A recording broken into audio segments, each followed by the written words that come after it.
Welcome everyone to day 2 of our Job Search Mastery series. Today, we are talking all about crafting your perfect resume, your perfect cover letter, and of course, your perfect LinkedIn profile. If you can hear me and see me, give this video a big, huge thumbs up. Make sure you tap that subscribe button and let us know in the chat where you're joining us from. A lot of you jumped in early. So happy to have you guys here. Just seeing you interact in the chat, getting to know each other and saying hello already gives me such a boost of energy. So keep interacting in the chat, keep saying hello to me, to my team, to each other. Looks like Diane jumped in super early. Meadow Rose, so happy to see you here again. Robert, I love that green emoji. Every time you put it into the chat, it catches my attention. Courtney is here from Nebraska. Let's see. Alan is here. David is here again. Ken, I'm so happy that you could join us. Mark is here. Angela. There's some names I can't pronounce. From Houston. Kent is here. So happy to have you guys. Again, my team is in the chat, moderating the chat. They're going to be getting your questions in front of me, and they're also going to be answering your questions. So we get lots and lots of questions during these live streams, and I want to be efficient with our time. So Carrie's going to be chiming in, answering as many questions as she can. She'll also be putting questions in front of me so that I can answer those throughout the workshop and throughout the end of today's session. So give me a go time if you guys are ready to learn how to craft your irresistible resume, cover letter, and LinkedIn profile. And while you're giving me a go time in the chat, I'm just going to jump right into slides because we have so much content to share with you today. So again, yesterday, if you missed us during yesterday's replay or during yesterday's session, we talked all about proven job search and networking strategies to end the ghosting game. So if you missed that session, you'll definitely want to catch the replay. I believe we have the link on hand for that to pop that into the chat for you. And we'll also place it in the description below this video if you are watching this on replay. Now today, again, we're talking all about your resume, your cover letter, and your LinkedIn profile. Now tomorrow during this mini series, we are talking about advanced interviewing and salary negotiation tactics. Tomorrow is going to be an over-the-top session, just like today. So you'll want to make sure you join us for that. And then of course, day 4, which is next Monday, that's going to be our recap session where we do LinkedIn and resume reviews. Plus we're just going to do a recap of the entire session. So you'll want to make sure you join us for the rest of these sessions and participate in the chat, because if you do, we are doing giveaways. So congratulations to yesterday's giveaway winners. Deanna Sullivan was one of our winners, and then Melissa Simons. I know I saw Melissa here in the chat. So you guys got your gift cards for Amazon already, and I'm hoping that you're going to be doing something super fun and awesome with your gift cards. Now today we also have 2 giveaways that we will be doing at the end of the session. So Tori's going to be selecting a name or 2 names and letting me know who those are. So you want to make sure you're visible in the chat, ask questions, answer the questions that I give you, and that will enter you into win one of the Amazon gift cards that we have. Now, tomorrow we are doing an amazing over-the-top scholarship win for one lucky person. So be here tomorrow and participate in the chat. And that's all you have to do to enter and to win. And then of course, Monday, we're giving away 2 $50 Amazon gift cards. So you'll want to make sure you are present and in the chat for those. Now, if you have not yet submitted your resume and your LinkedIn profile for the review show on Monday, go to heatheraustin.online/review. You can also click the link that is pinned in the chat, or you can click the link in the comments or in the description below the video. That's there for you as well.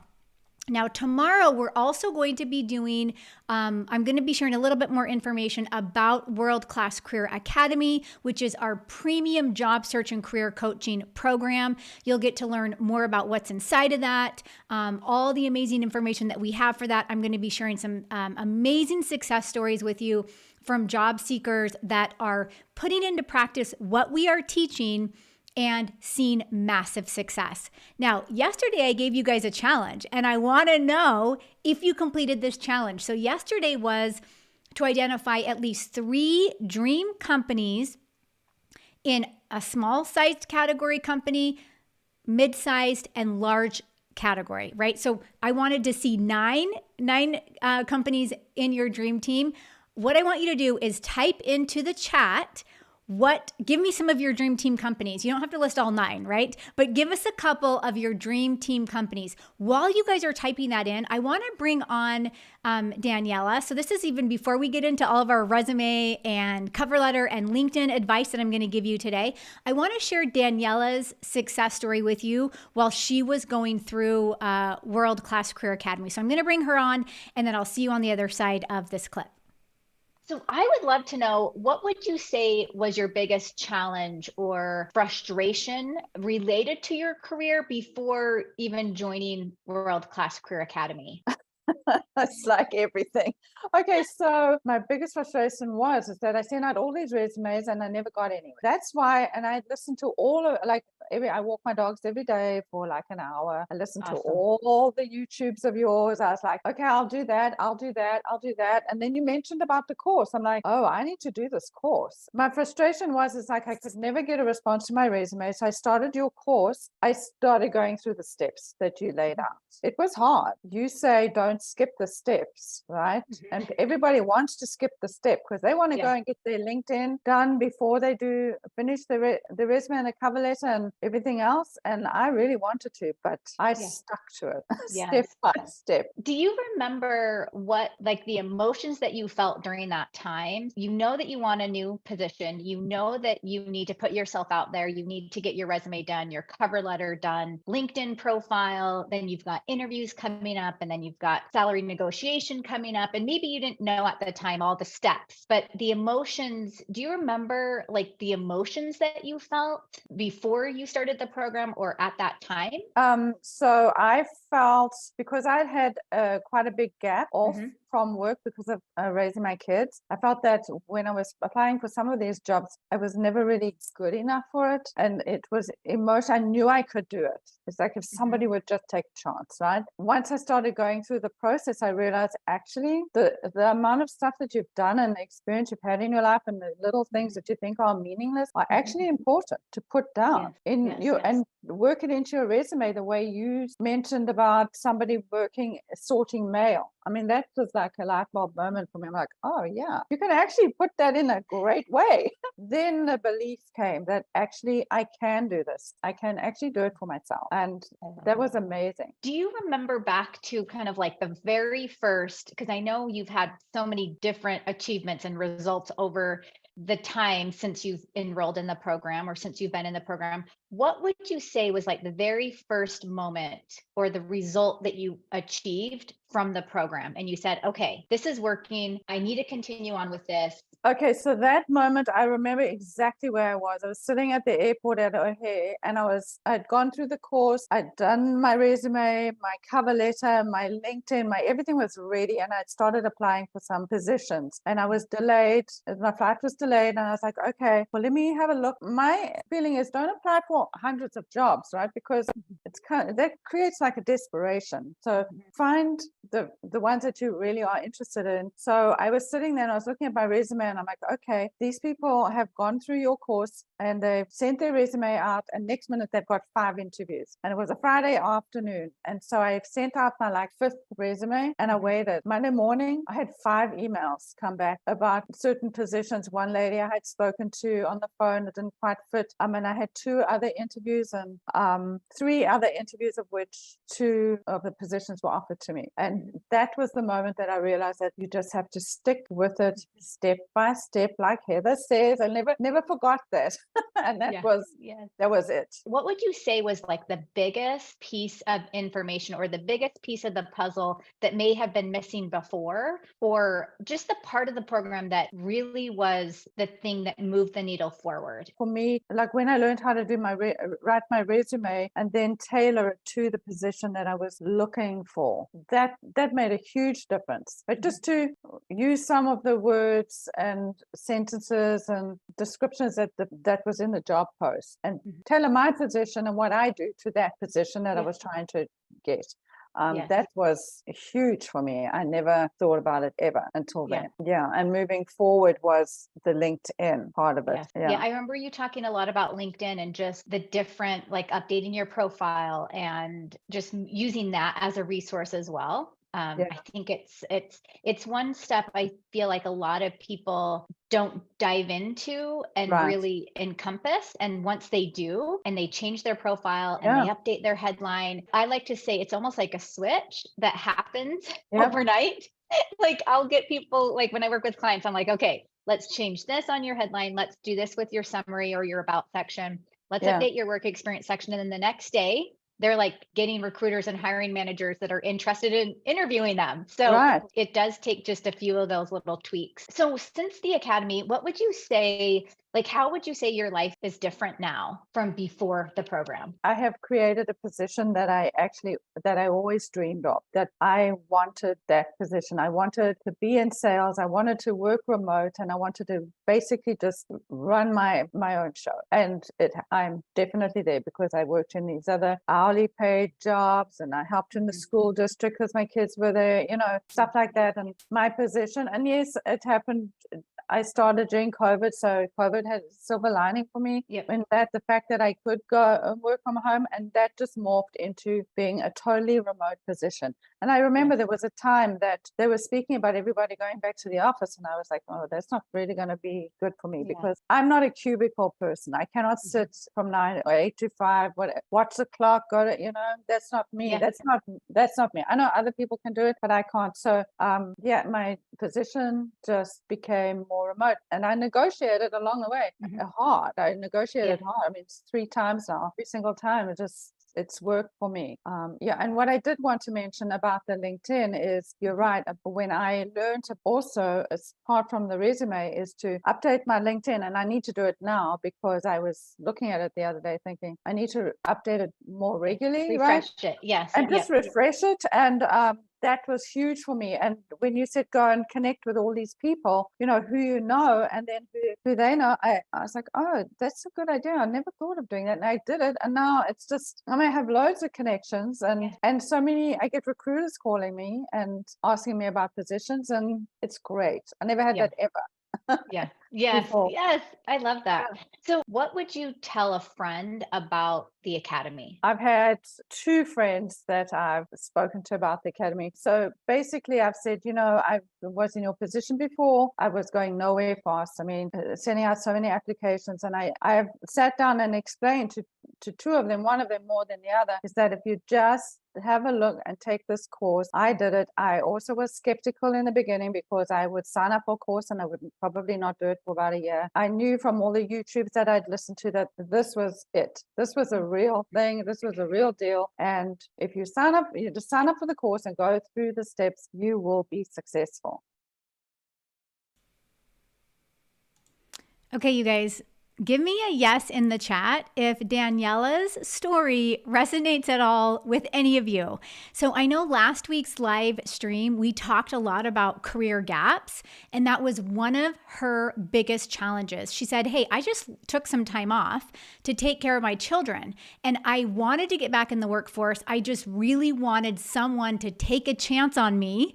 And she said she wasn't getting any responses, right? So as soon as she jumped into the academy, she learned all the proper strategies that she needed, and her success was over the top. She talked about being at the airport on a Friday. She had just sent out her 5th resume, and by Monday morning, she had 5 interview requests. And of those, she landed 2 job offers. And the other amazing thing about what she mentioned in what she said, which again, it's not always just about that salary or that compensation package. She said that she created the position that she had always dreamed of. It's a remote position. And she said, I get to run the show. And let me tell you, the key for Daniela was a targeted job search. Remember yesterday we talked so much about targeting your job search. I even shared a recruiter's take on what the job market looks like right now.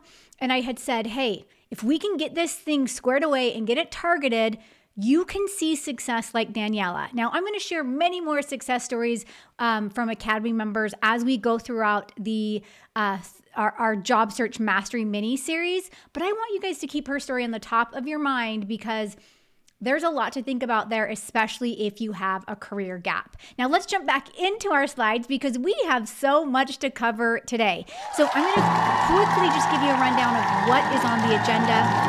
We're going to talk about expert insights to write a resume that beats the ATS and highlights your expertise. Whoops, wrong one. That was a different one. We're going to talk about techniques to write a cover letter that weaves your personal story into a compelling narrative.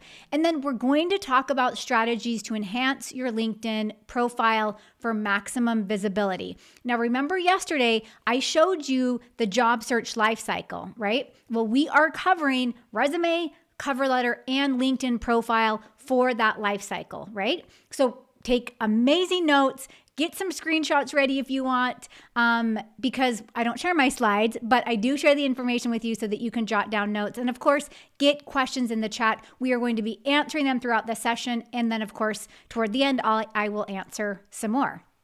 So on a scale of 1 to 5, I want to know how confident do you feel about your current resume's effectiveness? So on a scale of 1 to 5, how confident do you feel about your current resume strategy? Okay, pop that into the chat. While you're popping that in, let's dive into expert insights to write a resume that beats the ATS and highlights your expertise. So I always share frameworks on my live streams and in my lessons and my trainings. So I want to share a framework with you to help you write that resume. Now, I'm seeing a lot of different numbers pop into the chat in terms of where you are in terms of your resume effectiveness. I'm seeing some 4s. That's not bad. That's great. Esther says 3. Carolyn says 0. That's okay, Carolyn. After today, we are going to bump that up to hopefully a 4 or a 5. Bonnie says 2. I see some 3.5s in there. Alan, I love it, says a 7. This is perfect. We're going above and beyond the ranking from 1 to 5. That's great. Keep it coming, you guys. All right, let me give you this framework really quickly. So when we think about the resume, I break it down into different parts, right? We're always going to have the top part of the resume. We're always going to have some sort of work experience. Now, if you don't have a lot of work experience, there's other things you can put there. But for the most part, every single resume should have these parts to their resume. We're always going to have some sort of education and training section. This could also be certifications of some sort. And then we're also going to have skills and other sections. Now, this could be a variety of things. I'll give you an example of what that looks like in just a second. The very first part I want to talk about is the top part. Now, I'm going to see if I can move my face here because I want to stay on screen with you because I feel like I can see you if I do, even though I can't, but I kind of do. So I'm going to pull my screen down and I want to talk about the top part of the resume. Now, I don't have a separate slide that goes into detail on this. I have lots of trainings where I do go into detail on the top part of the resume. So take a screenshot of this if you need to. I have another clip that I'm going to share with you in a minute about an employer's perspective of your resume. And this kind of goes along with what he's telling us in our clip. So you're always going to start with the contact information at the top, right? That's going to include name, city, state, zip if you want. Sometimes you don't even have to put your city, state, zip. I still like to include city, state, zip, not the entire mailing address. I also always want you to have your email address and then your LinkedIn URL, and specifically a custom LinkedIn URL, right? So in the chat, let me know, type yes or no if you have a custom LinkedIn URL already. And if you don't know what that is, you probably don't have a custom LinkedIn URL, so just type no. So have you customized your LinkedIn URL? That's always going to go on the very top part of your resume. Now, right below that, you're going to have a position-specific title. This is the title of the position you are applying for. In this example, I have customer service or customer success manager. Whatever job I'm applying for, that title is always going to change per the job. So you have to customize that title. The next area below that will be your 3 key skills. The 3 key skills are targeted skills specifically listed in the job posting that you are now going to put below the headline. So in this example, let me get my glasses on so I can see what this says. In this example, it says client services, customer relationship management, and account management. Now, those 3 key skills, if I'm listing them on my resume, they better be in the job description. And if they're not in the job description, I'm not listing them, right? I'm listing only the top skills that they are asking for in the job description. Now, you can use AI to help you analyze a job description to say, hey, can you pull out the top 5 to 10 key skills from this job posting? Just extract it. Give me what those are. And it's going to give you those, and then you can put those on your resume as you see fit. Now, I want you to keep this in mind as well. If you are like, hey, Heather, I'm not an expert in client services, or I'm not an expert in account management. It's okay if you're not an expert. If it's a skill that they require and you can do that skill, or at least brush up really quick and get that skill kind of squared away before you get into the interview, then I want you to still list it. You do not have to list only your expert master level skills here. Now, below that, this is really, really, really important, is your professional summary. So the professional summary, I want you to think of this as an at-a-glance take on who you are, what you do, what you offer, who you can help, what you bring to the table, what your expertise are. Now, I have a very, very, very step-by-step process that I teach you inside of the academy on how to write the summary. And we could spend quite a bit of time on the summary, but we have a lot to cover today. So this is just an idea to get you started on what that summary at the very top looks like, right? Now, the next thing that I want to look at in terms of our framework to our resume, right below that is going to be your work experience section. Now, let me preface this. If you have quite a bit of experience, right? Maybe we've got 10 to 20 years of experience or more. You can, before the work experience even starts, you can add a highlight section, a career highlight section. You could even include a core competency section. We are not going to go into detail on the highlights or the competencies again, because that's going to take us some time, but we do teach that step by step in the academy. But just know, if you're not including a highlights or a competency section, you can have your work experience section. The other thing I want to mention with work experience is the closer to the top, the better. Because a lot of employers are looking at what you're doing right now. Most of them want to know, what are you doing right now, or what have you been doing in the last couple of years? That's why that work experience section is super critical. Now, we're always going to have your bullet points that are results oriented, and I'm going to teach you how to do this in a second. We always want to have them be accomplishment oriented. If you can quantify them, that's amazing. That's awesome. The more quantifiable, the better. And then we're also always going to have it keyword heavy. Now, is this making sense to you so far? Type yes in the chat if this is making sense to you. While you're typing yes into the chat, I'm going to now pull my screen back up here so that we can look at the rest of the resume. So is this making sense to you so far?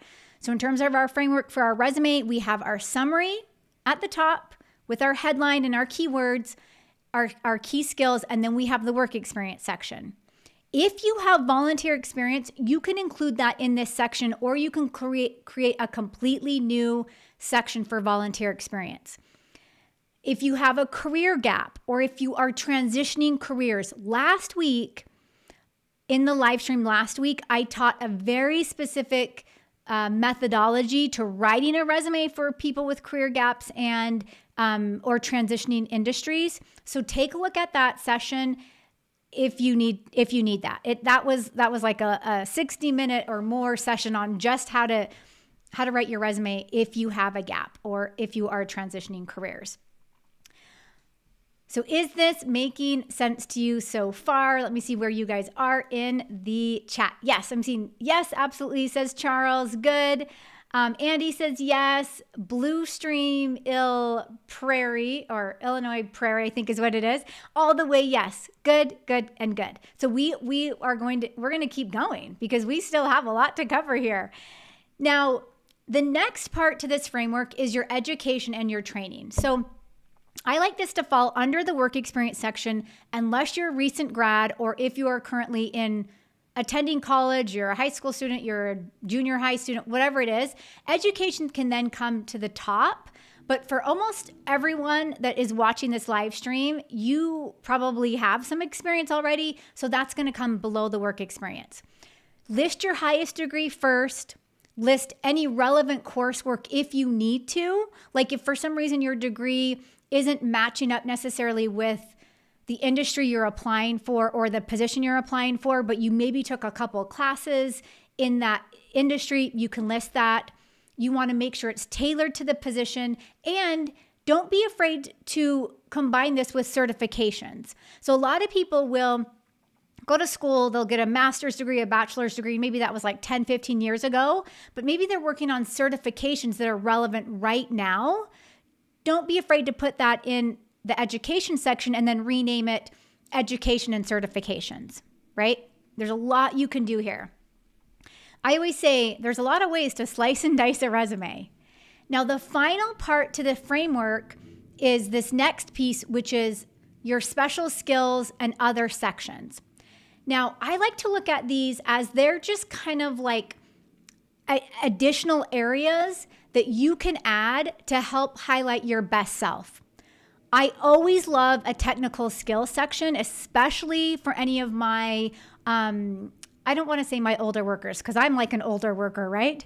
But especially for anyone that has more than like 20 years of work experience, a technical skills section is great because it allows you to show that you're staying current with technology and trends. This is where you could put any AI training that you are getting or that you have had, which if you don't have AI training, I highly, highly, highly recommend you to start doing AI training because what we're finding is that employers want to know that they're hiring employees that know how to use AI, right? The other type of section you could add is like a professional skills section if you wanted. You could have a whole separate section called volunteer experience. You could have professional memberships. You could have language competencies. You could have awards and honors. These are just a few additional sections. And it's just to give you an idea of what that would look like. Now, in terms of, I know there's a couple of questions that came in about how many pages should my resume be? In terms of the length of your resume, if you have less than 7 years of work experience, I want you to stick to a 1-page resume. In that case, you might have your summary, your work experience, your education, and then you might have room for like a technical skills section. If you have room for one more section, you could do professional memberships or something. If you have more than 7 years of work experience, I want to see you use a 2-page resume because your work experience is going to go on to that second page, right? And then you still have to add education or certifications and training. And then you still are going to want to add a technical skills. And then if you still have space, add some professional memberships, add volunteer experience. There's a lot you can do. The thing I want you to remember here is you need to create and add sections that are going to highlight your best possible self and that are relevant for the position. Now, some last minute reminders when it comes to the formatting and when it comes to making your resume ATS friendly. Are you guys all familiar with the ATS? Type ATS in the chat if you are all familiar with what an ATS is. So an ATS is a software or a system or whatever you want to call it that employers use to streamline the hiring process. They use these systems to cut out all the fluff and all the resumes and stuff that don't match the position so that they can then spend their time only on the positions that meet that company's requirements for that position, right? So if a company is using some sort of ATS software, they look at a lot of different things. You don't want to have any columns or tables on your resume. That's a big, huge no-no. I don't want to see any images, charts, or graphics on your resume. You need to have clear hierarchy. So that means you have a section that's just your summary. Then you have a nice, pretty, beautiful title that says work experience. Then you have another nice, beautiful, pretty title that says education. Then you have another title that says technical skills, whatever that might look like. You need to have keywords and phrases that are specifically coming from the job posting. So if they're asking for a client success manager, you're using that terminology. But maybe they're asking for a customer service manager, then you're going to use that terminology. So you're using the terminology specifically from the job posting. And then, of course, you're always using easy to read fonts. I want you to start with an 11-point font. If you need to go lower, turn it into a 10. If you need to go a little bit bigger, turn it into a 12. I also want you to stick with a simple font choice like Cambria. We've been putting all of our templates in Cambria. You could also use Calibri. I don't love Arial or Times New Roman because they're so overused, right? But just keep that in mind. Now, I'm going to share with you a formula for helping you write your results-driven achievement statements in a second. But my next question for you is your resume ATS optimized? So based on what I mentioned here, is your resume ATS optimized? Type yes in the chat if it is, type no if it's not. While you're typing that in, I want to share, I told you guys yesterday, I've been taking what would I call it? A deep dive down the rabbit hole of TikTok lately. And I've been finding some really good stuff on there that I want to share with you. So I want to share this employer's perspective of the job market. And I'm going to get your thoughts on the other end of this. It's a tough job market right now for anybody that's out there looking for a new role. And I wanted to give some insight from the employer side of what we're seeing once we post a job, and maybe a couple of tips to get around some of the spam that's out there. So the first thing is that if you guys are out there applying for jobs right now, I wouldn't apply for anything that was posted more than 30 days ago. A lot of times, if companies are actively recruiting for a role, they're going to fill it very quickly, and they might just not have taken the post down yet, or they got too busy to get back to it, and they're not immediately prioritizing that specific job right now. So if it's not within the last 30 days, I would skip it.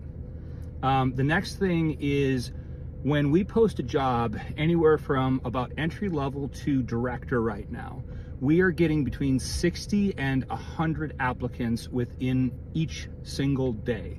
So, if you leave a job ad open for about a week to try to get enough candidates to get a good pool, I will tell you guys that out of that 100 people that apply for that job that day, after going through the resumes, which you can do very quickly with the software, both in Indeed and LinkedIn, there is a very easy manner for both of those programs to be able to go through and sort out which people are actually right for the job.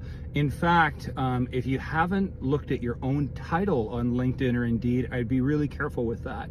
Let's say that you're applying for a job in an office and your last job was a machine operator. If your title under those programs is machine operator, and the HR person or the recruiter's got to scan through 100 resumes from one day, title's going to be important, because right there, if it says machine operator, that's probably not going to be the first resume that they look at when they're going through 100 of them. So you want to make sure that your title's right for whatever position that you're going for, or that you remove a title entirely, because that could throw things off and people might just skip it. And out of the 100 people that probably apply for that role in a day, maybe 5 of those resumes are actually up to the role that we might be looking for. So you guys might not believe it, but I would say probably at least half of the resumes that we get on the employer side that are coming in are still completely awfully formatted. Blocks of text with no paragraphs. There's not sections for stuff. It's very difficult to go through and read. And if you're going through 100 resumes, you're certainly not going to stop and read every line of everyone's resume. You're going to look at the highlights. This person had this job for this long. Is that experience actually relevant to the job that we're going after right now? And if it's not, we've got to skip it and go to the next one. So really sectioning off your resume to make it look really professional is going to be really important, and your title is really important to those. And then the last tip that I would give in this market where employers are being saturated by resumes is that it shouldn't ever just be a one and done on applications. Meaning that if you post on LinkedIn, there's a mechanism there where it shows in the ad who posted it. I would go to that person's LinkedIn, follow them, connect with them, make a short message to them after they connect back, saying something to the extent of, hey Bob, saw that you posted this role for this office position. I'm very interested and I think I have relevant experience. Here's my cell and I've attached my resume. If you'd like to give me a call, I'd love to talk to you about it. Something like that works great on LinkedIn. On Indeed, if there's no hiring manager listed, there often is, and people just skip that altogether, then you're going to want to look up the company online, find their HR or their recruiter, ask if you can speak to them about the role that you applied to, and just get on and keep it really brief. Hey, my name is Bob, and I wanted to talk to you about this office position that you guys have posted. I think I've got some great experience that make me a good fit for the role, and I live in the local area, or if it's remote, whatever it happens to be. Just give them a little bit of a tidbit about yourself, just so that they make a connection, and when they get all this spam of resumes, that they have a way to get to yours easily and do a quick check to see, oh, in fact, he does have relevant experience. Okay, let's break that down for just a second. So I saw that yesterday and I'm like, oh, I've got to show this to my folks on YouTube because they'll know exactly what he's talking about. I hope you guys do.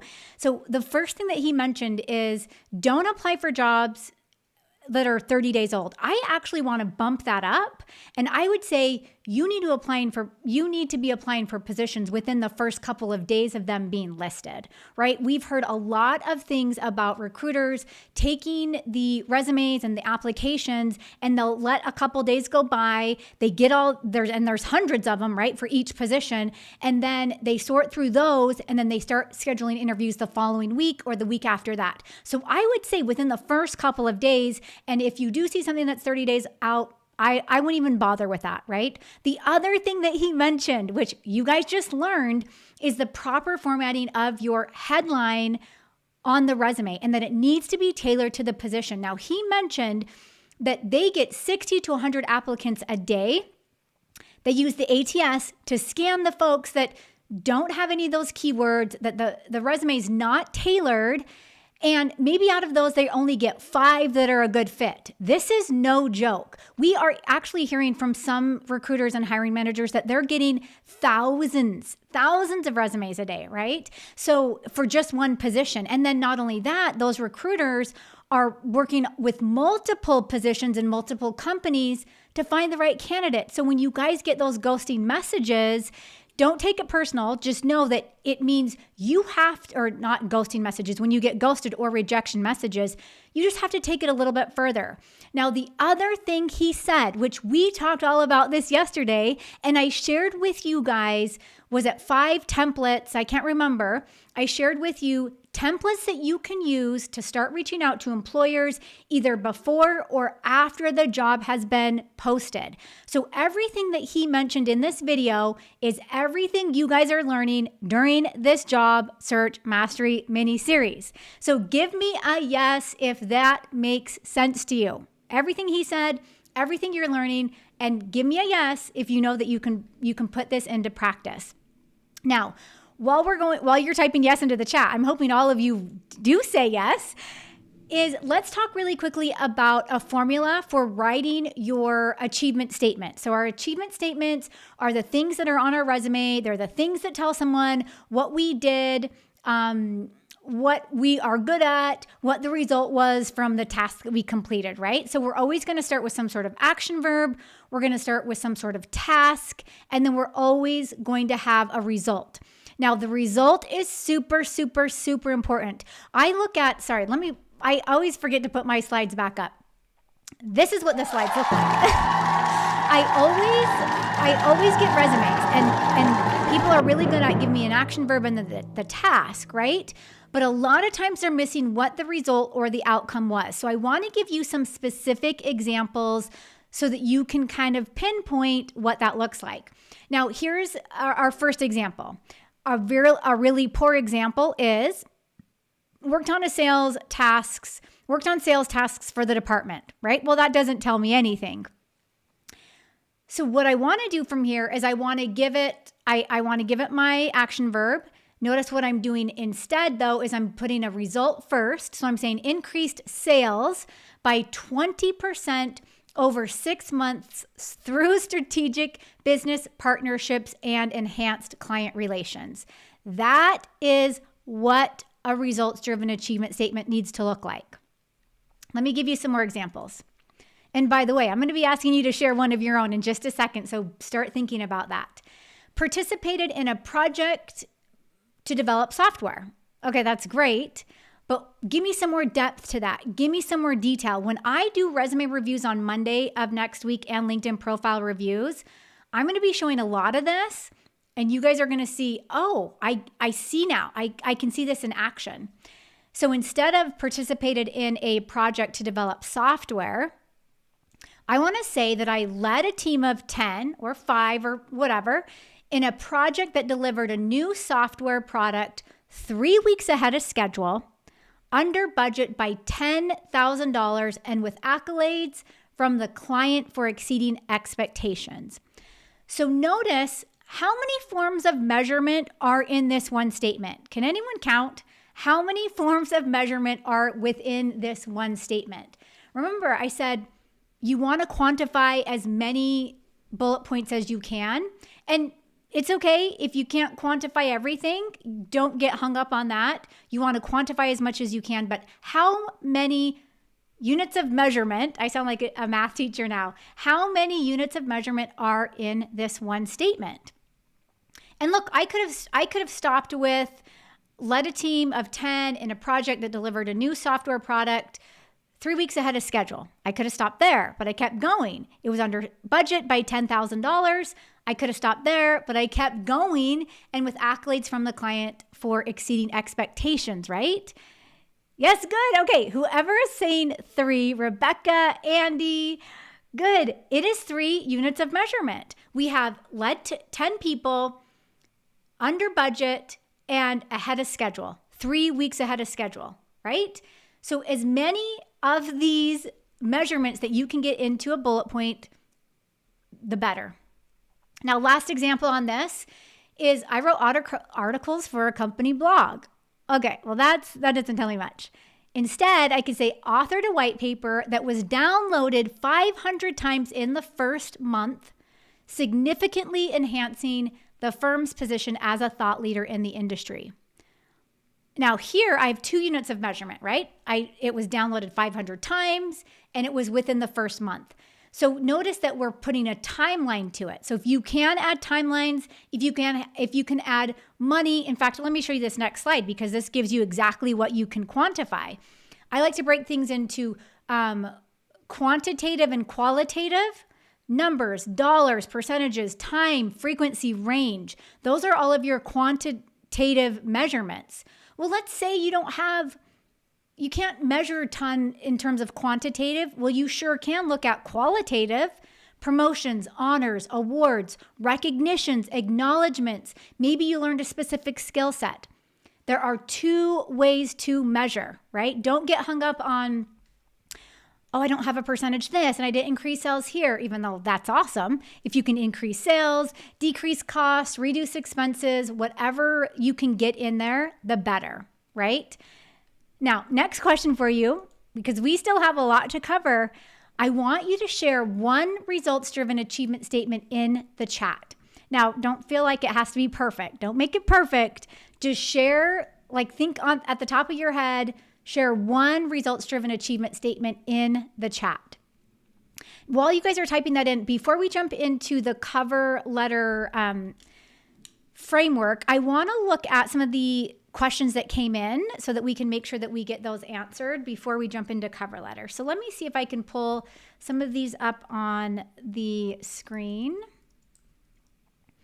Richard had a really good question. Well, actually, Richard, you had a couple of questions, but I am going to see if I can answer. Actually, I can't find that one, but here's one that you asked. Are you a strict proponent of chronological resume versus functional or hybrid? I love the reverse chronological resume. If you can do a reverse chronological resume, even if you have a gap or are transitioning careers, I'm still a big proponent of that. The way we teach it in the academy is you can still use our master resume and you can make use of the career highlight section at the top. Now, last week I did share a template with you. If you're like, I can't make that work, we do have a career gap and transitioning careers resume template. I still love the reverse chronological, especially over functional. I don't encourage functional. I'm okay sometimes with the hybrid though. It depends on your situation, the position you're applying for, what you know about the hiring team, that kind of thing. Okay, Jennifer asked a question. Let me see, Jennifer, if I can get this up on the screen. Or maybe Carrie answered that. Well, I'll pop it up here anyway. Are you a strict proponent, or sorry, how to incorporate I'm reading all these questions at the same time. How to incorporate a portfolio career side hustles while working a full-time job? Jennifer, what I'm wondering is if you're asking, how do I put this on a resume? Is that what you mean? And maybe having, like a portfolio career, meaning are you having like a whole separate website that shows the work that you're doing, that kind of thing? You can definitely have any side hustle work on your resume. You don't even have to call it full-time, part-time, remote. I don't like when people put that on their resumes, contract.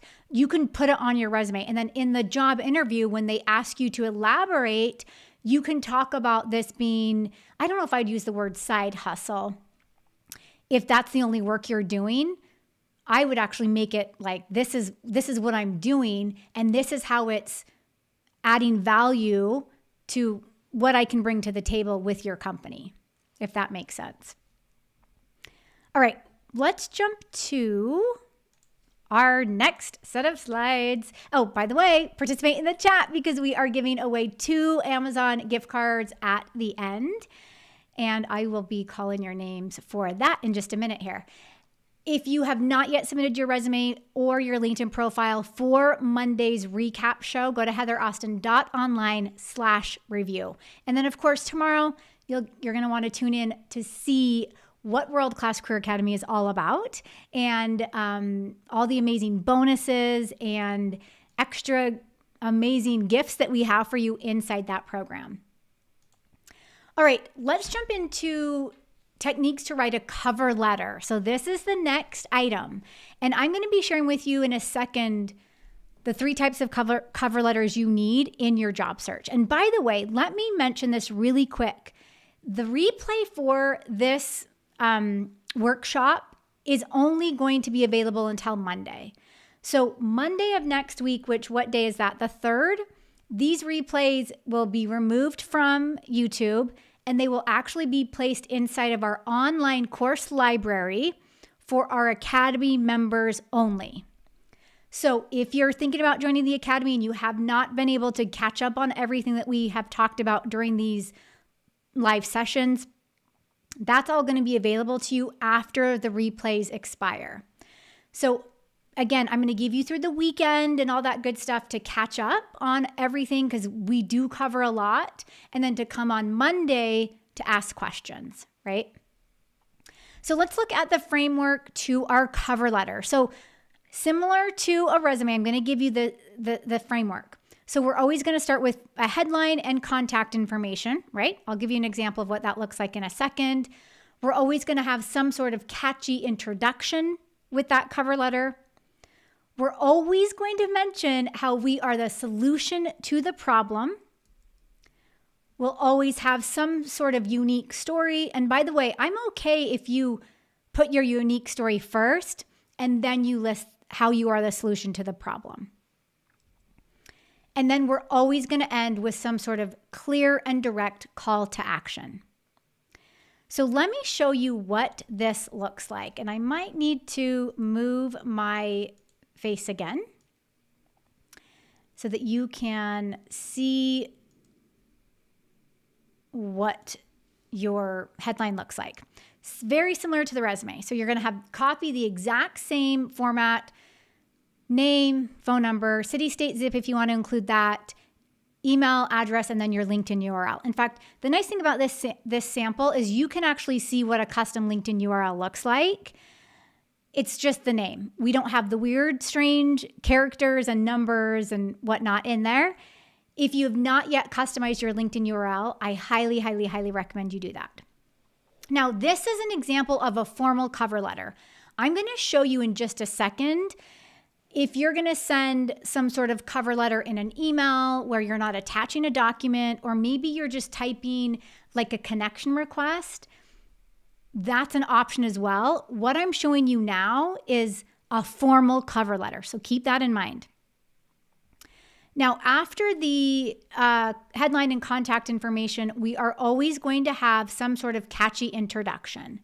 So you need to spark interest here. It needs to be strong and memorable. You want them to remember who you are. You should always mention the position that you're applying for, but show your passion for the company, your interest in the industry. I want you to use words like love, passion, excited, right? That's all going to go into that first paragraph. I also want you to avoid generic phrases like, hey, please accept this letter of application for the position of XYZ, right? Instead of doing that, you're always mentioning why you want to work for the company, what makes the company unique. And here's another tip to that. If you have someone on the inside of the company that you know that's going to refer you, or someone that mentioned the position and they're going to be kind of like your cheerleader on the inside, mention them in this paragraph. Now, the paragraph after that, this is where you're kind of addressing their biggest challenges or the problem that they might have, right? So you're talking about how your skills, how your abilities, how your experiences are a good match for the position.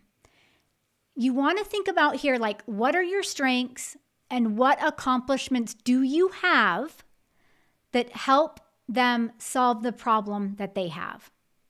You want to speak their language as much as you can in this paragraph. Now, the paragraph after that, this is why I'm okay with you switching these two paragraphs up, because I feel like this one is probably the most important of them all. This is where you're evoking emotion of some sort by adding an engaging career story. So you got to captivate that emotional side of them. You can even use humor if you want. You can address a career gap here. You can address why you're transitioning careers here. There's a lot that you can do in this one paragraph. Sometimes, because our attention spans are so short, sometimes you need that story first before you go into your experience. So that's why I'm okay with you swapping those two. And then the final part to the cover letter is going to be your clear and direct call to action. Let me pull my screen back up here again so you can clearly see that.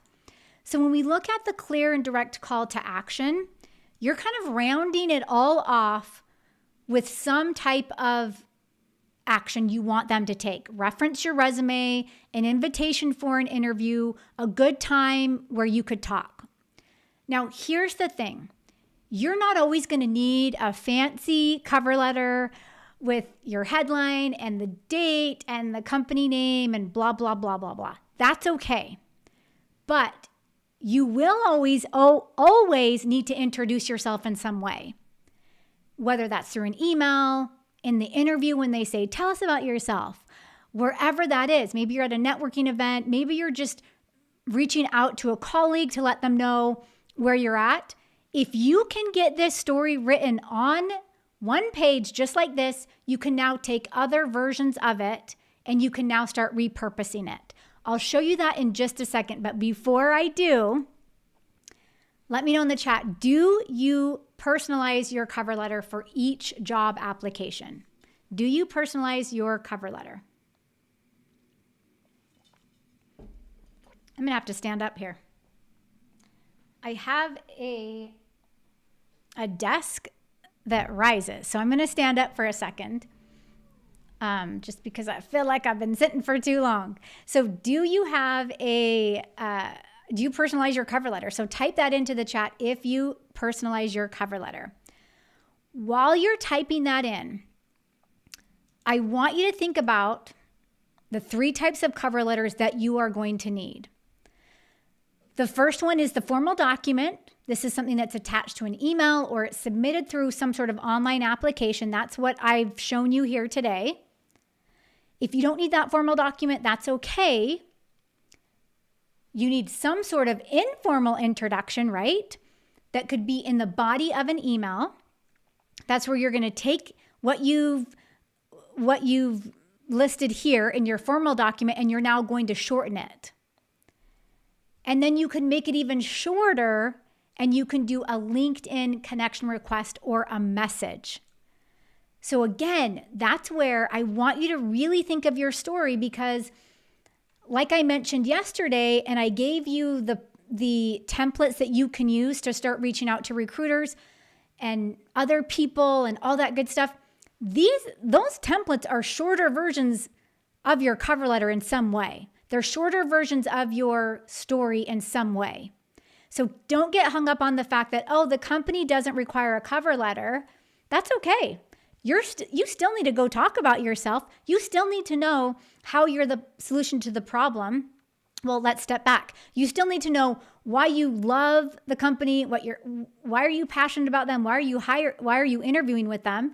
You need to know how you can help them solve their problem, and you need some sort of unique story. You need those components anyway before you even go into the interview. This piece helps you get that all squared away so that you're ready and more prepared for that interview.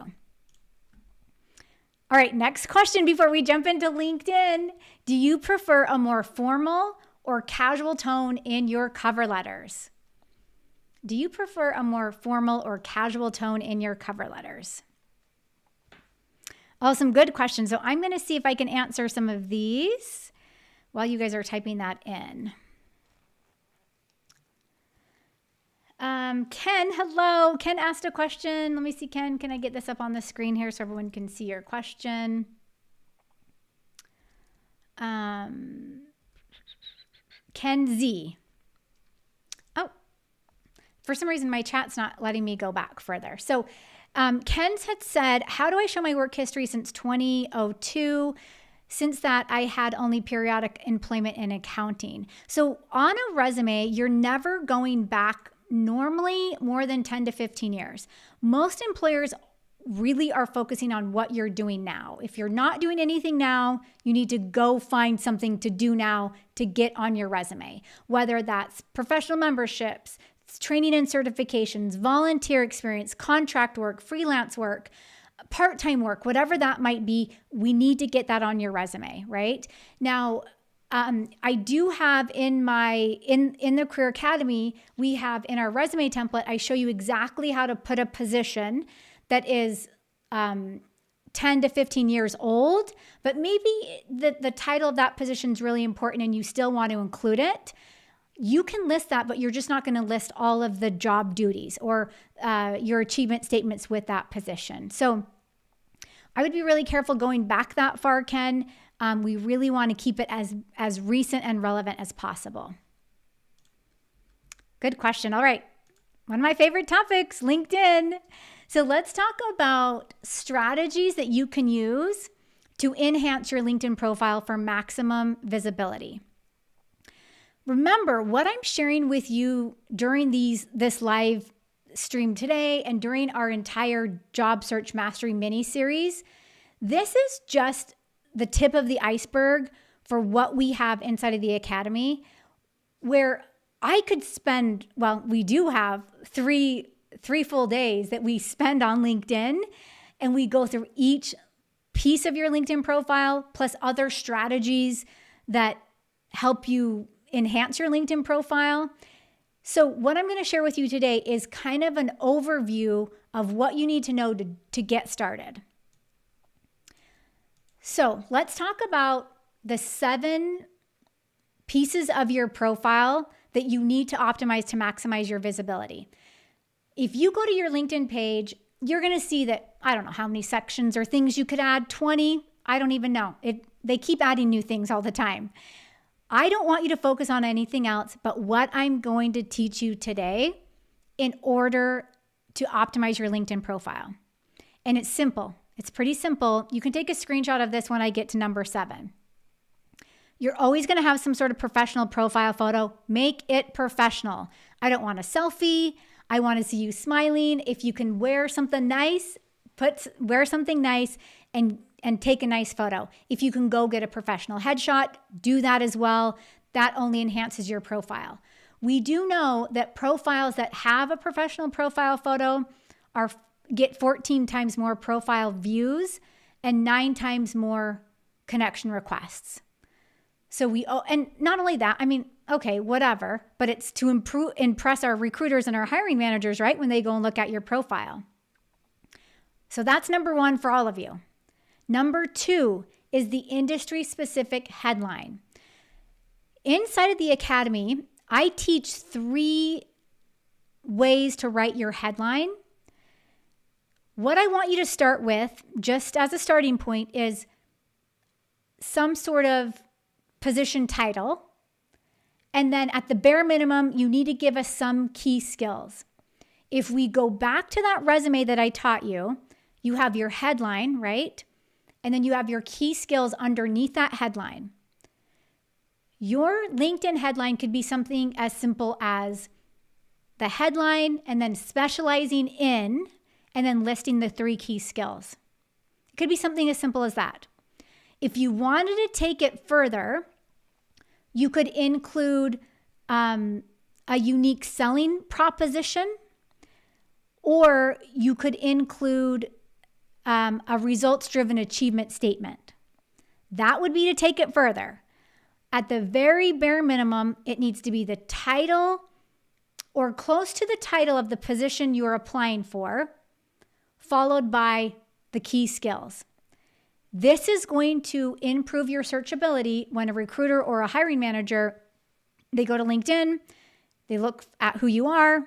It's going to increase your visibility to them, the more tailored this headline is. Never use things like actively seeking. Never use the default headline that LinkedIn gives you. You're always going to tailor this. Very similar to what our employer mentioned, the TikTok video that I showed you earlier. It has to be tailored. Now, the next thing after your headline that I want you to focus on is your about summary. So the about summary on LinkedIn can get a little complicated because we feel like we have to put everything in there. I want you to take some version of your cover letter at the very bare minimum and use that in your summary. Now, inside of the Academy, I give you an example with templates and exactly what should go into paragraph 1, what should go into paragraph 2, what your bullet point should look like, how to include an expertise section, right? But at the very minimum, this section is going to capture your strengths. It's going to capture your achievements. It's going to really tell your career story, and you can speak in first person on LinkedIn. We're not speaking in first person on your resume, but now you can start saying, I am whatever. My passion is such and such. I am most excited about this industry because of such and such, right? So we can use that first person now. After the summary, we're always going to have some sort of detailed work experience section.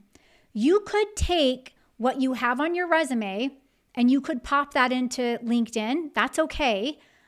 But I also want to see you, if you have a couple extra minutes, to personalize it more, add more personality, add more character to it. Because our resume is such a formal, stuffy document that now we can come to LinkedIn and we can actually start making it interesting, more interesting, more engaging, more thought-provoking. So that's going to be your work experience section. After that, this is easy, right? This one's not too complicated of a section. You're going to add education and or certifications. List the school, list the degree, list your field of study. You can have graduation dates. If it was a graduation date from quite a while ago, I would remove the date altogether and just list school, degree, field of study. If you wanted to add awards, academic achievements, you could add that as well if you're more of a recent graduate. And then, of course, the certifications section. That's a great way to show if you're getting a certification right now, if you've recently received a certification specific to your industry. Now, the next section, which we talked a lot about this. In fact, in the Academy, I have a whole entire section where we talk just about skills and endorsements. LinkedIn is going there. They have a big push right now toward what's called skills-based recruiting. So what they're allowing you to do is they're allowing you now to add skills to all sorts of sections on your profile. Your about summary, every position that you've applied for, education, that kind of thing. The reason why they're doing that is because they want it to be easier for recruiters to find you based on your skills. They also have a whole separate skills section where you can start adding skills. They went from you being able to add 50 this year to now 100. I don't recommend doing that because I feel like it waters down your profile. I would keep it, I think on my profile I have 30. I would keep it to a manageable amount and start getting endorsements on your top skills before you start adding like the 100 skills that it is allowing you to add. Those skills need to be specific to your industry, specific to your position. I like to consider less is more. Make sure they align with that target job, of course. And then the other thing with your skills, if you can get a mix of hard and soft skills, that's the best. And make it as specific as possible. For example, and I know I'm guilty of doing this, if you have leadership, right? So, okay, great. We could all put leadership on our skills, but can we dive deeper than that? Inside of the Academy, I actually show you how you can search for skills and make them very specific. Like maybe it's leadership training, maybe it's academic leadership, maybe it's whatever. It will give you lots and lots of options to make those skills as specific as possible. Okay. Now, after that, we have recommendations. This is the last thing. This is the very last thing I want you to focus on if you do not already have recommendations. Recommendations allow other people on LinkedIn, like in your network, to talk about how amazing you are. Now, inside of the Academy, I have a template that you can use to ask colleagues, clients, supervisors, whoever it is, to write you a recommendation. But then we also have a template that allows you to say to your friend or colleague, hey, can you write me a recommendation about blah, blah, blah, blah, blah. By the way, I've done a lot of the heavy lifting for you. I have a draft version already typed up. Take a look at this to make it easier for you, and change anything you want. Feel free to send back any revisions. So we walk you through that entire step, that entire process. If you can get those recommendations on your profile, then what happens is hiring managers and recruiters come to you and look at what's going on, right? And they can look at your recommendations and how highly other people speak of you. So take a screenshot of this screen. These are the 7 things I want you to focus on when it comes to LinkedIn. If this is making sense, type yes into the chat or type LinkedIn into the chat. Let's get a little bit more creative than just a yes. Type LinkedIn into the chat if this is making sense to you. And by the way, we have our giveaway winners in just a second here. So we're gonna go ahead and announce those folks in just a minute. Let me see if there's any questions that I can answer really quickly, Carrie, that relate to LinkedIn. I know there's a lot of questions, you guys, and we would be here all day long answering those if we could. But let me just see what else we can answer.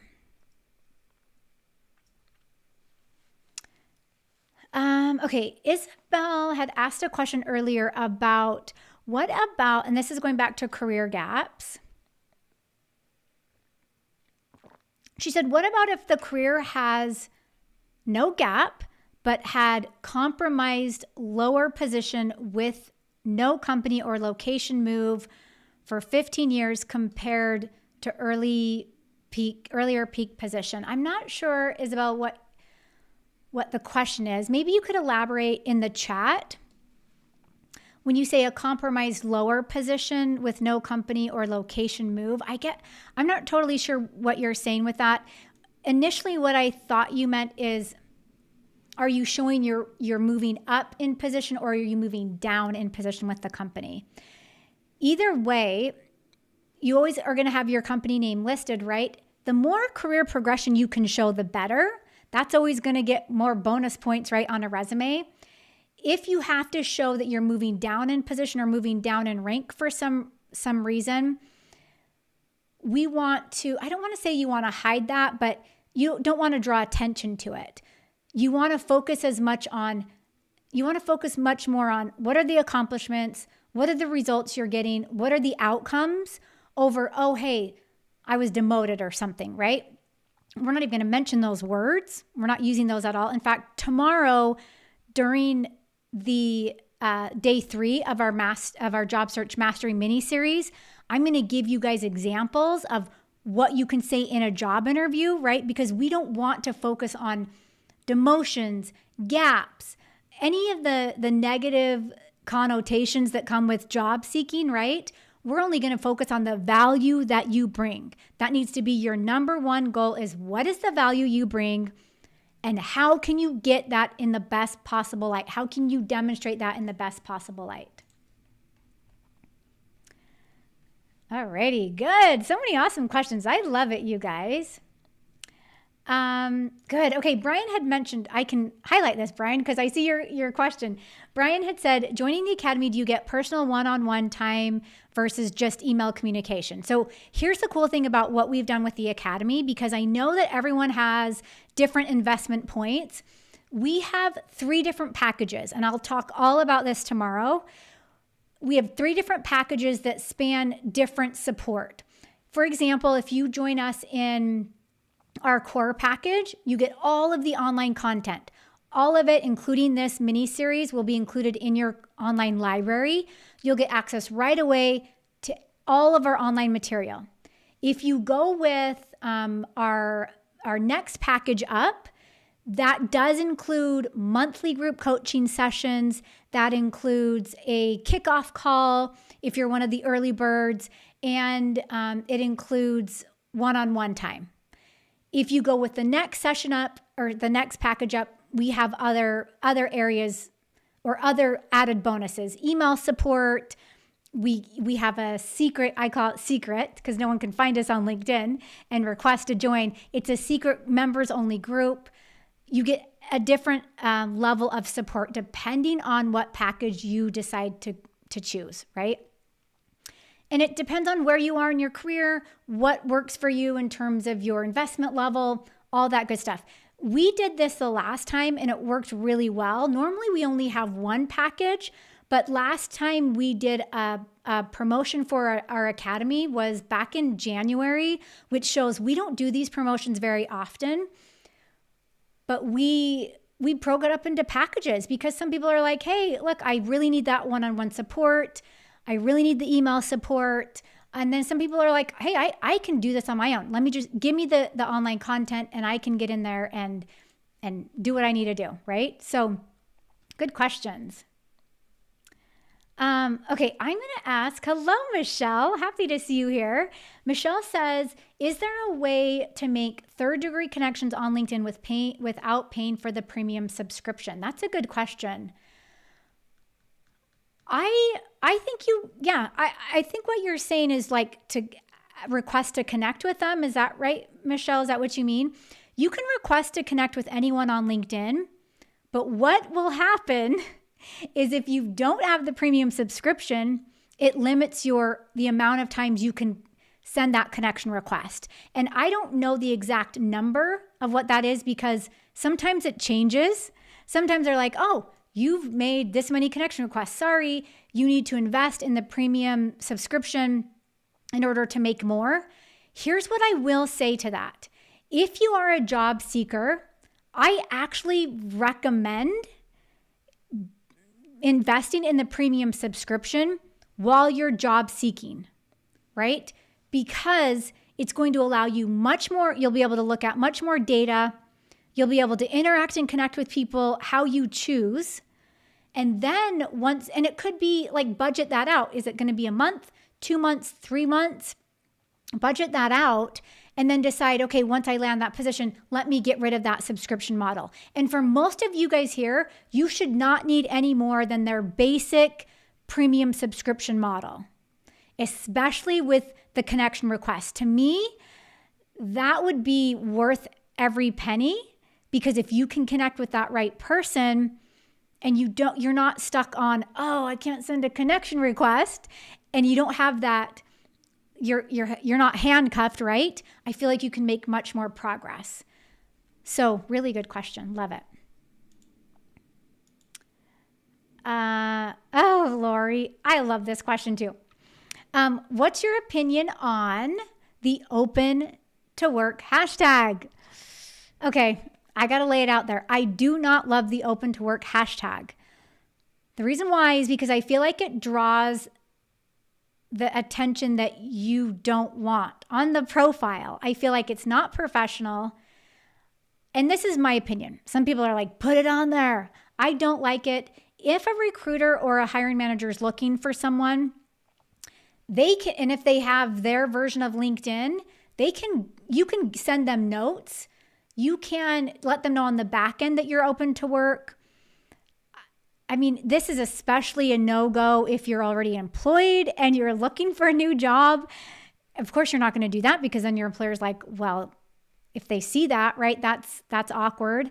I don't love it. I could change my mind in 5 months, 6 months, and I'll tell you guys if I do, but I have not changed my stance on the open to work feature yet. I don't know if I love it. Yeah. Someone says the open to work feature seems desperate. And that's what I mentioned in our live session that we did on LinkedIn, which, by the way, you guys, if you join us in the Academy, you have access. It's like 5 or 6 hours of just LinkedIn training. You have access to that if you join us inside of the Academy. Yeah, Kira says, I feel the same way about the open to work banner. All right, let's move on, you guys, so we can get to our winners for today. Before I get to winners, though, one very last tip on LinkedIn that I want you to consider is engaging with your industry through content sharing and by joining relevant groups. Now, I could talk about this all day long, right? When it comes to engaging with your industry and using the news feed and joining, but we're not going to get to that because I could cover it all day long. We do cover this in the Academy, where you learn what types of content to share, ideas to post, how to interact with the news feed, how to join relevant groups, what groups you should be joining, how to interact with those groups. I know that some people love LinkedIn and some people don't love LinkedIn. If you are a job seeker, it has to be a tool that you are using regularly in order to move the needle forward. So keep that in mind. Now, last question for you. Have you received any job interviews from your LinkedIn profile? So meaning you have it optimized, hopefully, or you've done somewhat optimization, and a recruiter reaches out to you to request an interview. Have you received any job interviews from your LinkedIn profile? Type yes or no in the chat. And this is going to lead us into tomorrow's segment where we talk all about job interviews. I'm going to be sharing, do we talk about AI tomorrow? I think we do. We do, I'm pretty sure. I'm going to be sharing much more about the interview process tomorrow, salary negotiation tomorrow. So make sure you are around for that. Now, while you're typing, if you've received job interviews from your LinkedIn profile, I want to give you today's challenge. And I am going to be asking you tomorrow if you've done the challenge. And I want you guys to report back tomorrow. Revise your LinkedIn headline to make it more captivating and reflective of your professional brand. Revise your LinkedIn headline to make it more captivating and reflective of your professional brand. So I want you to work on that throughout today, the rest of today, and before our session tomorrow. We're going to be here same time, same place tomorrow, right? If you guys are not getting my emails, we have a massive email blockage from Gmail. I know that most of you do use Gmail, but if you have not been getting the emails about the event, make sure you find one of my emails in your inbox because I send a lot. And thanks for allowing me to send the emails to you. If you don't want us to send you emails, no hard feelings, just unsubscribe from our email list. We are happy to just have people that are there that want the content.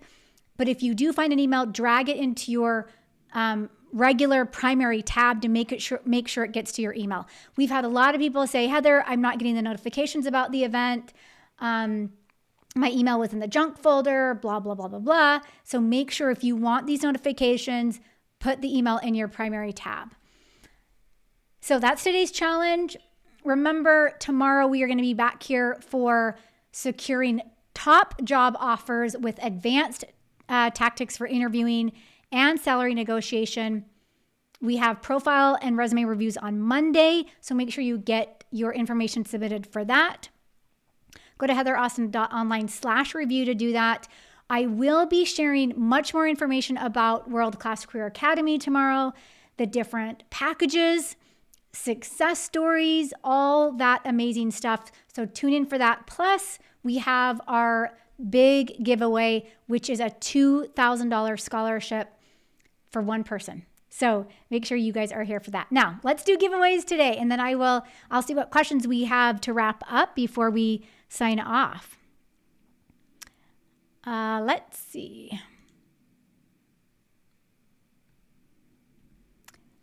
Okay, I'm going to pull up my document, my lovely ladies that are here helping us in the chat. All right, so we got a couple winners. Let me pop them into the chat. And by the way, for these amazing, beautiful people that are winning the Amazon gift cards, email me at heather@professораustin.com. We'll get a great email address for you, and then we will send you the Amazon gift card. All right, drum roll. We have Lori Mann and Kim Bands. I think that's how you say your name. Send us an email, both of you, ladies or gentlemen, and we will get your Amazon gift card delivered straight to you. So those are our winners. So happy that you guys could join us. Let me do some crowd cheering here. Where is my crowd cheering? Maybe it already came down. There it is.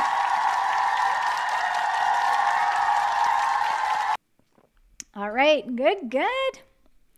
Okay, let's take a couple questions here.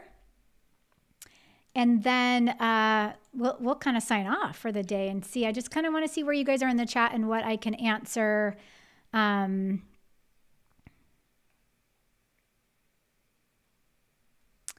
Yes, thanks, Catherine. Thanks, Jennifer. So happy you guys could join us. That was a blast today. I mean, we could go into each of these topics even more. And this is just kind of brushing the surface, but it's a really good way for you to get started if you're like in that job search rigmarole, right? And I know what that feels like. I meet with you guys every single week. I hear the frustrations, the cries, the rejections. I get my clients send me their rejection notices. They're like, Heather, this is what I got today. And I'm like, okay, this is what we're going to do. X, Y, and Z, right? So we have a lot of different things for you to do to combat that. If you decide to join us in the academy, or take this session and run with it and see how that goes. I think that we've given you lots of really good information to consider. And any last minute questions, if you guys want me to answer your question, type question before your question, because then it highlights it yellow on my end. Okay. Heather, I am an SCM professional and program manager, but I also have an NGO that helps with mentoring underserved kids. How do I position my volunteer work in a way that doesn't impact job hunt? So this is going to kind of be a statement for anyone that might have volunteer work experience. It's going to depend on what else you have on your resume, right? Now, volunteer work experience should not impact your job hunt in a negative way, right? It's whatever you're listing, or if you're listing it, it's because it's complementing what you already have and it's showing yourself in the best possible light. So keep that in mind. Now, if you have loads of work experience on your resume, we know you're going to have a really amazing headline. You're going to have your work experience, maybe education and certifications, or maybe even before that, you list the volunteer work experience. You could even list volunteer experience in like a professional memberships and volunteer experience. Like there's no one way to write a resume. When I meet with clients, I'll see their resume and I'll say, hey, let's combine these two sections. Let's take this section off. Let's switch these sections around. And it's really just to make themselves look the best that we can, right? So I wouldn't necessarily get too hung up on, is this going to like impact my job hunt in a negative way? If it's a volunteer work experience that relates to the position, that is enhancing what you already have, definitely listed. But if it's only one position, think about, can I list this with something else in like a bullet point format that I can maybe have at the bottom of my resume? Or maybe, so there's so much to consider. If this volunteer gig is super over the top, amazing, relates 100% to the job, is definitely going to impact in terms of my storyline on a positive level, you could pop it into your summary if you wanted. Like it really just depends on what position you're applying for and what that volunteer experience looks like. If any of you decide to join us in the academy and you do invest in one of our packages where you get a one-on-one session and you do get a career portfolio audit, that's the exact kind of thing I would tell you. I would look at your items, and then I would also look at a job description or multiple job descriptions, and I would say, okay, we need to change this, switch this around, do that, whatever, right? And I'm going to share a couple more success stories with you guys tomorrow about folks that are actually putting into place what I'm teaching in real time and seeing massive success. Just like Daniela, she had said, I wasn't getting any responses. I just wanted someone to take a chance on me. And I knew if they would take a chance on me, I could go in and show them that I am a qualified candidate, that I'm the best candidate, even with that career gap after taking care of children for a couple of years. She did that, but she put the right strategies into place. All righty. Okay, Neil says, I'm intent on a position with a local firm for which I could not be more qualified. I plan to go to the company and handing my resume to the hiring manager. What do you think? I love that. This is a great strategy, especially if it's local. I would have a cover letter with you as well. I would do a cover letter and a resume. Of course, if you can bring it in a nice folder, that's great. Hand it in that way. But I also want you're going to keep following up with that, right? Send them an email message, reach out to them on LinkedIn. I gave you guys some really amazing templates yesterday that you can use. And if you need to catch yesterday's replay, make sure you do that, because you can take that into the job search and add more ammunition so that you can start seeing success a lot faster. Good, love that. I love it. Andrea says, I'd love to get the scholarship, Heather. Make sure you're here, Andrea, tomorrow, and participate big with us in the chat. So I ask a lot of questions, and part of that is because if I see you guys are in the chat, I'm like, okay, they're here, they're responding, right? Because I'm just by myself in my office talking, right? So if I see you guys in the chat, it gives me a little bit more energy, and I can talk for longer. So I love that. Okay, another question. Does the free resume template pass countries like UK, Germany, Canada, Australia? Yeah. Also, most of the jobs I've seen state that unpaid volunteer jobs don't count as experience. What to do? Okay, let's address the question about the template first. Yes, we have folks from all over that use this template that see massive success. Most any country. There are countries, I will say, because I do work with people in countries where they actually want a photo on your resume. And I'm like, isn't that discrimination, right? Even though I was like, well, what's LinkedIn then? So in that case, we do have to use a different format, but the templates that we have created and developed can pretty much be used anywhere. Now let's talk about the unpaid volunteer jobs. It depends on how you phrase that and where you put that and what phase of your career you're in. If you're a recent grad, maybe you don't have experience, then you're leading with that volunteer experience. And who cares if they say they don't count that as experience? In my mind, that's experience. You're doing something, right? Now, there's so many different ways you could put your volunteer experience. You could place it under work experience. You could place it as one bullet point in another section with some other items. You could just mention it briefly. Like, you don't even have to mention it at all. It totally depends on the job, the industry, the company, what that volunteer job looks like, if it even relates, and if it doesn't. Like, there's so many things to think about. So I'd say there's not just like one answer to that question. You have to consider your own scenario and decide, is this going to add to the bottom line of my career story in showing that I have the value that they need? Good questions, you guys. I love it. And thank you, you guys. Give Tori and Carrie a big shout out. I loved seeing you guys tell them yesterday thank you.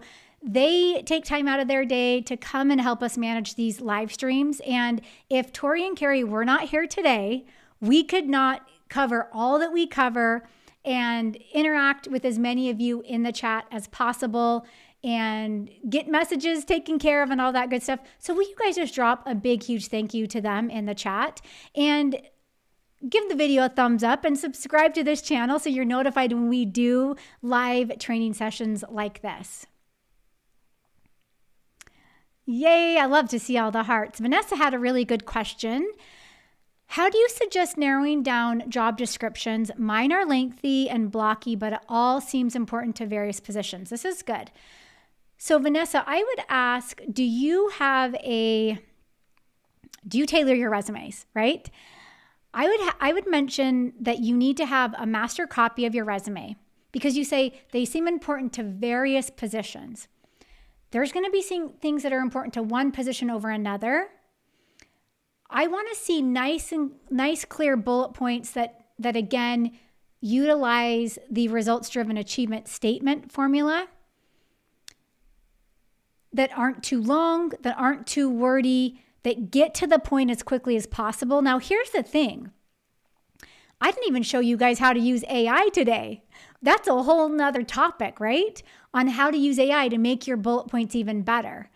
We talk a lot about that in the Academy. In fact, we have a whole entire training session dedicated to that. But when it comes to making sure they're not lengthy, that's one thing you could do is go into AI, ChatGPT. We talked about that yesterday and say, hey, can you, and I have prompts for this as well, that you can ask to streamline this bullet point, make it better, give me that results-driven achievement statement, take out all the extra fluff or the extra detail, right? There's a lot of things you can put into practice to make sure that your bullet points are not blocky and that it just includes only the most important information. The most important part I will say with this, Vanessa, is you're going to be basing it on, are you doing a 1 or a 2-page resume, right? You might have to get rid of quite a bit if you have, I see some people submit a 3 or a 4-page resume and I'm like, no, we need to condense this down. And we work really hard to get rid of the stuff that doesn't relate to the position. And it's going to look a little bit different for each position. Thanks for the question, Vanessa.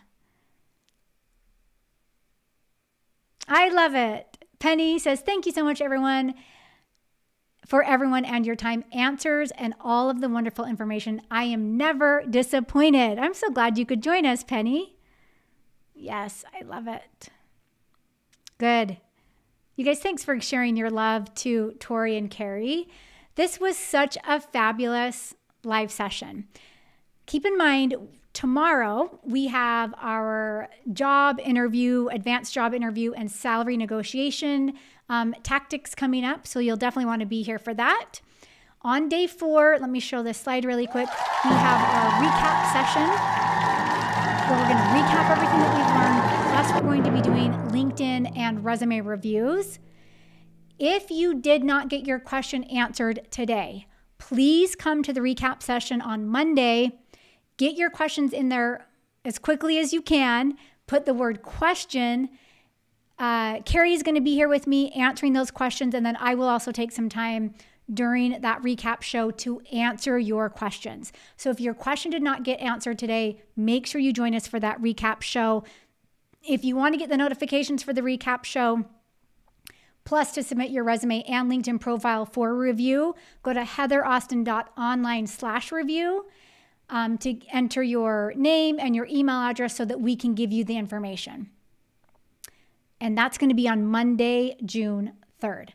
You'll have the weekend to watch this mini series and to catch up on it.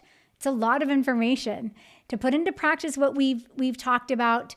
Watch that through the weekend and then join us on Monday for the recap and additional questions. And then, of course, tomorrow, interview strategies to land top job offers. Plus, I'm going to be talking a little bit more about World Class Career Academy, our premium job search and career coaching program.